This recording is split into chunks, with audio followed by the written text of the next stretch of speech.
नमस्कार, स्वागत है आप सभी का सीएनबीसी आवाज पर। हफ्ते का आखिरी कारोबारी सत्र, भारतीय बाजारों में जोरदार तेजी और आज फिर पता लगेगा कि खिलाड़ी नंबर 1 की बाजी कौन जीतता है। पहले मार्केट का हाल आपकी स्क्रीन पर लेकर आएंगे। 250 अंकों का इजाफा, निफ्टी में इस समय 25,664 के लेवल्स देखने को मिले हैं। हम इनफैक्ट लगभग 25,700 तक आज सुबह में पहुंचे हैं। निफ्टी बैंक में जोर अनोखा ही है, 480 अंकों का इजाफा। कल भी एक अच्छा सत्र उभर कर आया था और ये भी ऊंचाइयों पर ही कर रहा है कारोबार। दूसरी तरफ अगर आप मिड कैप इंडेक्स देखेंगे तो वहां पर 435 अंकों का इजाफा बनता दिखाई दिया है। यह है आपके लिए बाजार की पूरी स्थिति। एडवांस डिक्लाइन रेशियो जाहिर तौर पर पॉजिटिव टेरिटरी में ट्रेड करती हुई दिखाई दे रही है। आपके लिए अब कुछ कॉन्ट्रीब्यूटर्स लेकर आते हैं जहां पर सबसे ज्यादा मोमेंटम, सबसे ज्यादा एक्शन देखने को मिला है। आईसीआईसीआई बैंक और एचडीएफसी बैंक का बड़ा योगदान। आज एमएनएम और रिलायंस इंडस्ट्रीज भी इस तेजी का बड़ा हिस्सा हैं। टीसीएस, ग्रासिम, सिप्ला, एलटीआई, माइंट्री, ये कुछ स्टॉक्स हैं जो थोड़े से बैकफुट पर ट्रेड कर रहे हैं। एक सेक्टर जिसमें सबसे ज़्यादा एक्शन, वो तो ऑफकोर्स निफ्टी बैंक है। दूसरा ऑफकोर्स आपका ऑटो इंडेक्स बना हुआ है आज की इस पूरी तेजी के बीच। एमएनएम के साथ मारुति जैसे ट्रेड्स, आयशर, टाटा मोटर्स, ये सब आज खरीदारी की तरफ ही बैठ रहे हैं। चलिए बात करते हैं हमारे जानकारों के रिटर्न्स की। 3 जानकारों के बीच का मुकाबला, अब किस तरह के रिटर्न्स बने हैं और यहाँ से आगे की क्या रणनीति रहेगी वो आपके सामने लेकर आएंगे। 2.5% के गेंस हरीश कमा पाए हैं। मधु आधे % से कम की कमाई कर रही हैं। कपिल शाह कल -8 पर थे, आज -4.5% के रिटर्न्स पर। लेकिन तेजी का सिलसिला और जोर पकड़ रहा है। हरीश बताइए क्या रणनीति रहेगी। गुड मॉर्निंग हर्षिता जी। मार्केट में जिस तरह से 2 दिन का वॉलेटिलिटी के बाद आज एक स्ट्रांग ओपनिंग दिया है, तो मुझे लग रहा है कि जो कंसोलिडेशन फेज था वो खत्म हो चुका है। मुझे लग रहा है कि स्टॉक निफ्टी यहाँ से और एक्सटेंड हो सकता है ऊपर की ओर, जो कि अगर 1-2 दिन की बात करते हैं तो मुझे लग रहा है कि यहाँ से 26,000 तक लेवल्स दिखाई दे सकते हैं। फिर मुझे लग रहा है कि ब्रॉडर मार्केट, अगर स्मॉल मिड कैप में थोड़ा बहुत अभी भी इतना ज्यादा मोमेंटम नहीं मिला है, लेकिन मुझे लग रहा है कि लार्ज कैप में अभी भी स्ट्रेंथ है बहुत सारे स्टॉक्स में। और बैंक निफ्टी भी स्ट्रेंथ दिखा रहा है क्लियर कट, और प्रीवियस ऑल टाइम हाई था तो वो निकाल दिया बैंक निफ्टी भी, जो ऑलमोस्ट अभी मुझे लग रहा है कि एक फ्रेश बाइंग शुरू हो सकता है यहाँ से बैंक निफ्टी में। बैंक निफ्टी पर जोर देंगे, वहाँ पर नई ऊंचाइयाँ पहुँच ही गई है और अब फ्रेश मोमेंटम यहाँ पर और जोर दिखाएगा। मधु, आपकी रणनीति क्या रहेगी? जी बिल्कुल, मुझे भी सिमिलर लाइंस पर ही लगता है कि निफ्टी ने जो एक रेंज शिफ्ट की थी अपनी 25,500 25,600 के आसपास वाली, वो अब फिर से तैयार है पूरे बाइंग प्रेशर के साथ एक और रेंज क्रिएट करने के लिए। तो दर्शकों से बाय ऑन डिप्स की ही स्ट्रैटेजी रेकमेंडेड रहेगी बैंक निफ्टी में भी। बैंक निफ्टी में क्योंकि बहुत ज्यादा बढ़त हमें पिछले 1-1.5 हफ्ते में देखने को मिली है, तो बैंक निफ्टी में आप थोड़ा कंसोलिडेशन उम्मीद कर सकते हैं, लेकिन निफ्टी में आप डेफिनेटली बाय ऑन डिप्स का स्ट्रैटेजी अपना सकते हैं। ओके, तो बाय ऑन डिप्स की रणनीति आप अपना कर चलें। कपिल, आपकी क्या राय रहेगी इस मार्केट में? डिप पर खरीदना है वो तो जाहिर है, लेकिन किस तरह के आइडियाज, कोई खास सेक्टर जो आप फोकस पे रख रहे हैं? जी, बेसिकली मार्केट के अपसाइड पोटेंशियल तो जो इसके एक्सटेंशन लेवल देखने मिलते हैं तो वो 26,200 की तरफ इंडिकेट कर रहे हैं। लेकिन जब तक मार्केट 25,300 का लेवल मेंटेन करता है तब तक तो उन्हें पॉजिटिव मोमेंटम ही रहेगा। और इसके दौरान सेक्टर वाइज हम देखते हैं तो मेटल स्टॉक्स ने काफी इसमें जिगजैग मोमेंटम दे रहा है, लेकिन धीरे धीरे से अभी ये पैन आउट होते हुए हमें देखने मिल रहा है। रियलिटी सेक्टर ने भी इतने टाइम से कुछ खास परफॉर्मेंस नहीं दिया होता as compare to broader market, लेकिन रियलिटी काउंटर्स भी अभी ऊपर में मूव कर रहे हैं। तो ये 2 स्टॉक्स हैं। और ऑटो स्टॉक्स के जो काफी लीडिंग स्टॉक्स थे, जैसे कि महिंद्रा थे, मारुति थे, जो काफी टाइम से सुस्त थे, तो वहां पे भी हमें एक पॉजिटिव ट्रैक्शन देखने मिल रहा है। ओके, तो ये ऑटो कंपनियों पर नजरें रखनी चाहिए। मारुति, एमएनएम में पूरा पैक जिस पर हम भी बात कर रहे थे, वहाँ पर एक अच्छा खासा इजाफा देखा जा रहा है। चलिए ट्रेड्स लेना शुरू करेंगे, एक एक करके सबका पोर्टफोलियो भी आपकी स्क्रीन पर पहले लेकर आएंगे। दिखाइएगा प्लीज़ आप कपिल का पोर्टफोलियो। कपिल इनफैक्ट कल और आज से इम्प्रूवमेंट दिखा चुके हैं अपने ओवरऑल रिटर्न्स में। आज देखते हैं किस तरह के ट्रेड्स ये जोड़ने वाले हैं। केपीआर मिल इन्होंने कल जो ऐड किया था वो अभी भी होल्ड कर रहे हैं। कपिल बताइए नया ट्रेड क्या रहेगा? जैसे कि मेटल्स काउंटर यहाँ पे काफी अच्छे कर रहे हैं, तो यहाँ पे मेरा श्याम मेटालिक्स पे फोकस रहेगा। 904 के लेवल पे स्टॉक ट्रेड कर रहा है, तो 904 के लेवल पे बाय का व्यू बनता है। 895 का स्टॉप लॉस रहेगा और ऊपर में 980 के टारगेट रहने चाहिए श्याम मेटालिक्स। इसमें आज लगभग 4% के गेंस देखने को मिल रहे हैं। 904 पर है, 980 तक जा सकता है, 895 आप स्टॉप लॉस के तौर पर रखेंगे। इस मोमेंटम में आप जहां पर यूजुअली ये हिंडाल्को, नाल्को, हिंदुस्तान जिंक जैसे स्टॉक्स पर सभी की नजरें गई हैं, ये मिड टियर के शाह मेटालिक्स पर इस समय कपिल की राय आ रही है। मधु का पोर्टफोलियो अब स्क्रीन पर लेकर आएंगे और मधु के केस में भी अगर आप ध्यान दीजिएगा, एक तो इनका बलरामपुर चीनी इन्होंने एग्जिट कर लिया। आज संवर्धन में अनफॉर्चुनेटली स्टॉप लॉस ट्रिगर हुआ है। मधु बताइए नया ट्रेड आपका। जी, मेरा नया ट्रेड रहेगा सोना कॉम्स। जो शेयर है वो करंट लेवल्स पे ट्रेड कर रहा है। उसमें एक मुझे ऐसा लगता है कि काफी बाइंग प्रेशर हमें इसमें देखने को मिल रहा है। शेयर्स की बात करें तो पिछले एक महीने में निफ्टी को भी इसने आउट परफॉर्म किया है करीबन 2.5% से। म्यूचुअल फंड्स लास्ट क्वार्टर में भी म्यूचुअल फंड्स और एफआई एफपीआई इन दोनों का ही इस शेयर में काफी खासा ध्यान रहा था, काफी उनका एक्सपोजर रहा था इस पर्टिकुलर शेयर में। तो सोना कॉम्स मेरा शेयर रहेगा रिकमेंडेशन। टारगेट 805 का और स्टॉप लॉस 721 का। 721 का स्टॉप लॉस, 805 का टारगेट। सोना कॉमस्टा या फिर सोना BLW कंपनी वही है और यहाँ पर एक अच्छा एक्शन बना है। जी हाँ, कई सारे लोग इसे खरीदने लगे हैं आजकल। 721 के स्टॉप लॉस के साथ तेज़ी का ट्रेड आप लेंगे ज़रूर। ये आपके लिए मधु की तरफ से राय। हरीश का पोर्टफोलियो देखेंगे। एक तो विनिंग ट्रेड इनका M&M अभी भी बना हुआ है और M&M टॉप ट्रेड्स में शामिल है आज निफ्टी के। दूसरी तरफ इप्का लैब्स में इन्होंने आज सुबह में एग्जिट कर लिया। कल्याण ज्वेलर्स पर इनकी बाय साइड की रणनीति अभी भी। इप्का लैब्स एग्जिट कर लिया और क्या कल्याण भी होल्ड कर रहे हैं हरीश? उसमें भी कोई बदलाव नहीं सर, एक थोड़ा सा करेक्शन है इसमें। M&M जस्ट मैंने अभी बुक किया करंट लेवल ओके, अभी बुक किया। ओके, और कल्याण अभी भी होल्ड है। इप्का एग्जिट कर लिया मॉर्निंग। ठीक है। तो M&M में प्रॉफिट बांध लिया, कल्याण होल्ड कर रहे हैं। एक दो ट्रेड्स फिर आप जोड़ पाएंगे। पहला क्या रहेगा? जी, मेरा पहला ट्रेड रहेगा पावर ग्रिड में। मुझे लग रहा है कि पावर ग्रिड में बहुत लंबा कंसोलिडेशन था बहुत दिनों के बाद। अभी मार्केट स्टॉक इंडेक्स जो स्टॉक प्राइस जो है एक ट्रायंगल पैटर्न का ब्रेकआउट दिया है और मुझे लग रहा है कि स्टॉक में मोमेंटम बिल्टअप हो रहा है। करंट लेवल से बाय करना चाहिए 340 के अराउंड। टारगेट है 364 का, स्टॉप लॉस है 332 का।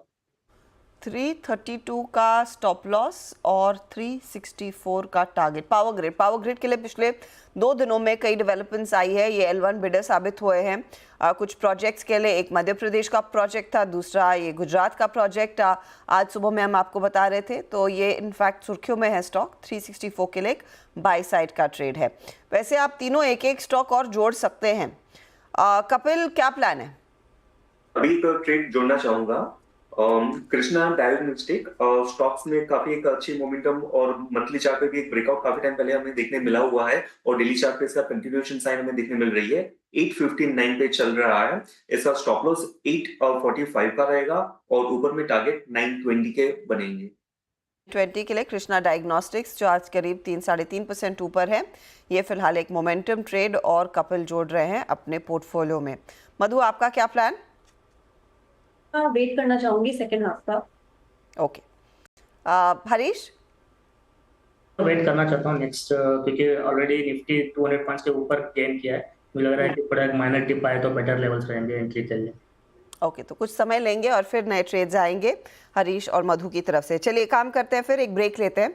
ब्रेक के बाद हमारे जानकारों ने जो ट्रेड्स दिए हैं उसका एक चेक दोबारा लेकर आएंगे, लेकिन साथ ही सीगल एक रिसेंटली लिस्टेड कंपनी और इसने कुछ बड़े ऑर्डर्स बैक किए हैं, तो इसी पर बात होगी कंपनी के ग्रुप CFO। आप बने रहिए CNBC आवाज़ पर। नंबर 1 और बात करेंगे कॉर्पोरेट स्कैन में सीगल इंडिया के मैनेजमेंट से। कंपनी ने हाल ही में दरअसल अयोध्या बाईपास के लिए कुछ प्रोजेक्ट्स जीते हैं। NHAI की तरफ से 2 ऑर्डर्स इनके हाथ लगे हैं। 6 लेन के बाईपास रोड इनको बनाने, एक नॉर्थ साइड पर एक साउथ साइड पर। 2500 करोड़ का टोटल ऑर्डर साइज है। हमारे साथ और डिटेल्स के लिए बात करने के लिए जुड़ रहे कंपनी के ग्रुप CFO भगत सिंह साहब, स्वागत है आपका CNBC आवाज़ पर। इनफैक्ट मैं कुछ रिपोर्ट्स पढ़ रही थी, पोस्ट लिस्टिंग कई सारे ऑर्डर्स आप लोगों के हाथ आए हैं। तो ये जो अयोध्या बाईपास वाला प्रोजेक्ट है, कब से काम शुरू होगा, अगर उसका एक अंदाज़ा दे सके। इस तरह के रोड प्रोजेक्ट्स में इस समय रफली किस तरह के मार्जिन्स सीगल जैसी कंपनी एंजॉय कर लेती है? नमस्कार मैम, बहुत बहुत शुक्रिया। सीगल इंडिया के रिप्रेजेंटेटिव को आमंत्रित करने के लिए। तो मैम हमें 2 कॉन्ट्रैक्ट मिले हैं हैम के, अयोध्या के, जैसे आपने बताया, सदर्न पैकेज और नॉर्दर्न पैकेज। जो सदर्न पैकेज है वो हमारा ईपीसी का, वो हमने लिया 1300 करोड़ में, और जो नॉर्दर्न है वो अप्रोक्सीमेटली 1200 करोड़ में है। ये हमारा हैम का प्रोजेक्ट है, और हमें उम्मीद है कि ये जो प्रोजेक्ट्स हैं ये last quarter of this financial year और first quarter of next financial year में लाइकली है ये स्टार्ट हो जाएंगे। इनका रेवेन्यू ब्रेकअप लाइकली है कि मेजर टर्नओवर 50% टर्नओवर हमारी इसकी नेक्स्ट ईयर आ जाएगी, और 24-25 में, रिमेनिंग 50 इन द 25 एंड 26। और ये हमारे हैम के प्रोजेक्ट्स हैं। आपने जैसे हमसे पूछा कि मार्जिन्स के बारे में, तो जैसे हमारी एनुअल गाइडेंस रहती है, कंपनी ने अपने ईपीसी में पास्ट में double digit EBITDA margins earn किए हैं, एंड दिस टेंडर्स ऑल्सो, जब कंपनी ने इसको बिड किया तो उस वक्त भी स्ट्रेटेजाइज ऐसी बनाई गई कि जो भी कंपनी का इनविसाज मार्जिन्स है, EBITDA मार्जिन्स, वो कंपनी इन प्रोजेक्ट्स की एग्जीक्यूशन के थ्रू अर्न कर सके। ओके, आप क्या कुछ अंदाजा दे पाएंगे फिर आपकी ऑर्डर बुक पोजीशन इस समय कहाँ, किस डायरेक्शन में जा रही है? क्योंकि आई रिमेम्बर जून 30 तक ये करीब 9,500 करोड़ पर थी। पिछले 3 महीनों में कितने और ऑर्डर्स आपने बैग किए इस तरह के? मैम हमारी, जैसे आपने बताया, जून के अंदर हमारी 9,470 करोड़ की ऑर्डर बुक थी। उसके बाद हमें मेट्रो प्रोजेक्ट्स अवार्ड हुए हैं अप्रोक्सीमेटली 1,600 करोड़ के। उसके बाद अभी जो रिसेंटली हमें जो अयोध्या का कॉन्ट्रैक्ट अलॉट हुए हैं, इन सबको टोटल करने के बाद एज वी स्पीक तो हमारी ऑर्डर बुक अप्रोक्सीमेटली 13,000 करोड़ के आसपास बनती है, जिसमें से हैम का अप्रोक्सीमेटली 40% का पोर्शन है, और remaining is the EP 60% would be the EPC portion. Okay, और कितनी विजिबिलिटी है in the upcoming months Singh साहब नए ऑर्डर्स की? क्योंकि आई एम श्योर आप लोग टेंडर भरते रहते हैं। Yes, ma'am. तो जहां पर आप लोग पार्टिसिपेट कर रहे हैं वो किस तरह के ऑर्डर्स होंगे, और कहां पर ज्यादा स्क्यू है, ईपीसी या फिर HAM in the coming future? Ma'am मैं आपके सवाल का 2-3 भागों में जवाब देना चाहूंगा। पहला, ऑलरेडी कंपनी ने 12,000 करोड़ के आसपास के कॉन्ट्रैक्ट बिड किए हुए हैं मॉर्थ के, NHAIs में, एयरपोर्ट अथॉरिटी में। अगर मैं वर्टिकल्स की बात करूं तो कंपनी का जो थॉट प्रोसेस है, जो फिलॉसफी है, कंपनी मल्टीपल वर्टिकल्स में काम करती है। ये be it roadways, be it highways, bridges, structure work, airport, irrigation, STP, और मल्टीपल प्रोजेक्ट्स में कंपनी का फोकस है। बट कंपनी किसी भी वर्टिकल में जब काम करती है तो हमारा जो विजन है प्रॉफिटेबिलिटी को लेके वो बहुत क्लियर है। हम किसी भी रैट रेस में पार्टिसिपेट नहीं करते। हमारी ऑर्डर बुक आज की डेट में बहुत अच्छी है, जो कि हमें अगले 2 से 3 सालों के लिए सर्टेनिटी और विजिबिलिटी प्रोवाइड करती है। हम मल्टीपल डोमेन और वर्टिकल्स में डाइवर्सिफाई कर रहे हैं, बट हमारा जो सिंगल मोटो है वो हमेशा सेम रहता है कि हम किसी भी वर्टिकल में जब एंटर करते हैं तो हमारा जो EBITDA मार्जिन है, जो अभी तक हम अचीव करते आ रहे हैं, हम पूरा एक अनुमान कोशिश करते हैं कि जो टारगेटेड EBITDA मार्जिन है उसको अचीव करें, भले वो ईपीसी में है और हैम में है। जब हम हैम का कॉन्ट्रैक्ट बिड करते हैं मैम, तो हैम में मार्जिन ज्यादा होते हैं, क्योंकि हैम में हमें ईपीसी का मार्जिन भी मिलता है, और ईपीसी का काम को एग्जीक्यूट करने के बाद जब वो रिस्पेक्टिव एसपीवी में हमें एन्युटी आती है तो उसमें भी डबल डिजिट IRR कंपनी को अर्न होती है। मैं फाइनली आपसे यही पूछना चाहूंगी, आपने एक अच्छी विजिबिलिटी दी कि कहाँ से ज़्यादा मार्जिन आप लोग कमा पाएंगे, और उस लिहाज से भी आई एम श्योर आपकी बिडिंग प्रोसेस में आप लोग इंट्रोस्पेक्ट करते हैं और फाइनल कॉल लेते हैं कि कहाँ पर ज़्यादा अग्रेसिव बिडिंग की जा सकती है। जो मेट्रो के ऑर्डर्स हाथ लग रहे हैं, मेट्रो वर्सेस रोड का कोई ब्रेकअप है इस समय जो आप इस समय हमारे साथ शेयर कर पाएंगे? क्योंकि दोनों स्पेस में आपको अच्छे खासे ऑर्डर्स मिले हैं in the recent past. Ma'am हमें टोटल अभी जो हमारी अप्रोक्सीमेटली 13,000 करोड़ की ऑर्डर बुक है, उसमें जो मेट्रो का पोर्शन है वो अप्रोक्सीमेटली 1,600 करोड़ के आसपास का है। और हमने इस वक्त इंडिया में मेट्रो प्रोजेक्ट्स के काफी स्कोप है, और हमें अनुमान है और हम कोशिश कर रहे हैं कि आने वाले जो मेट्रो के प्रोजेक्ट्स और टेंडरिंग है उसमें भी हम पार्टिसिपेट करेंगे, और इस मेट्रो की ऑर्डर बुक को अप्रोक्सीमेटली 3,000 से 5,000 करोड़ तक लेके जाएंगे। भगत सिंह जी, बहुत बहुत शुक्रिया हमारे लिए समय निकालने के लिए, एंड कांग्रेचुलेशंस। एक बहुत तगड़ी रन रेट से आप लोगों के हाथ ऑर्डर्स लग रहे हैं। आगे आपसे चर्चा जारी रखेंगे जब भी आप कुछ और ऑर्डर्स बैक करते हैं, और ऑफ कोर्स फाइनेंशियल ये नेक्स्ट क्वार्टरली नंबर्स पर भी आपसे रूबरू होंगे। सीगल का स्टॉक रीसेंट लिस्टिंग है, ध्यान रखिएगा। उसके बाद से हमने देखा है स्टॉक ने एक अच्छा खासा परफॉर्मेंस दिखाया है। आज करीब 380 के आसपास ट्रेड करता हुआ ये काउंटर, लेकिन 13,000 करोड़ की ऑर्डर बुक हो गई है। मेट्रो का हिस्सा छोटा है, रोड प्रोजेक्ट्स अच्छे खासे यहाँ पर कंपनी बैक कर चुकी है, और आगे चलकर ऑफ कोर्स हैम प्रोजेक्ट्स में ज़्यादा बेहतर मार्जिन्स के लिए शायद उधर भी कंसंट्रेशन होता हुआ दिखाई देगा। लेंगे एक ब्रेक के बाद लौटेंगे तो खिलाड़ी नंबर 1 का एक रैप और मार्केट पर भी एक नज़र। नंबर 1 सीएनबीसी आवाज पर हमारे जानकारों ने अपने ट्रेड सामने पेश कर दिए हैं। एक एक ट्रेड कुछ देर में आएगा हरीश और मधु की तरफ से, तो जो ट्रेड्स आए हैं उसको एक बार आपके लिए करते हैं रैप। मधु का पोर्टफोलियो आपके सामने। सोना BLW 805 का टारगेट, 721 का स्टॉप लॉस है। रिटर्न्स के लिहाज से ये स्टॉक इनके लिए आधे % से तक की कमाई कर रहा है। अगला पोर्टफोलियो आपके लिए लेकर आएंगे हरीश का। हरीश ने कल्याण ज्वेलर्स को होल्ड किया, 800 टारगेट, 8675 स्टॉप लॉस, एक जगह खाली है। नया ट्रेड है पावर ग्रिड का, 364 का टारगेट, 332 का स्टॉप लॉस। और रिटर्न्स के मायने में कल्याण आधा % से ज़्यादा और लगभग आधे % तक के रिटर्न्स पावर ग्रिड में भी बने हैं। कपिल के पोर्टफोलियो पर नजर डालें तो KPR मिल कल से आज में कैरी किया, 1060 का टारगेट वहां पर है।